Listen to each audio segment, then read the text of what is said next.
আমার বেটাকে কুত্তে দিবেন কে? হ্যাঁ বন লইছি কুত্তারে, কারণ কুত্তারে খাওয়াইলে কুত্তা বেইমানি করে না। ঠিক আছে, মানুষ বহুত খারাপ। ঠিক আছে, ঠিক আছে। এরা তোমার খাইবে, তোমার বিরুদ্ধে আবার যাবে, তোমারে ক্ষতি করবে।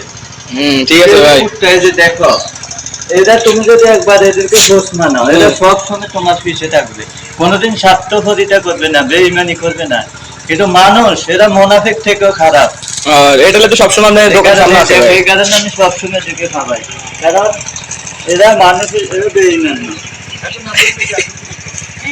এরা মানুষ না ঠিক আছে, কিন্তু এরা মানুষ থেকে অনেক ভালো, এরা বেইমানি জানে না। হ্যাঁ হ্যাঁ, এরা মানে এরা সারাদিন আমার সাথে থাকবে, কিন্তু মানুষকে খাওয়াইলে থাকতো না। ঠিক আছে, তোরা মা বাবা এই কারণে তোরা খাওয়াই, কারণ চরিত্রটা হারামি না, চরিত্রটা হারামি নেই। তোরা ওই যে মানুষ না, কিন্তু তোরা জানোয়ার মানছি, কিন্তু তোরা মানুষের মতো ভয়ঙ্কর না, তো জানোয়ারের থেকেও ভয়ঙ্কর। আর নাই ঠিক আছে, এটা খাবি না। ভাই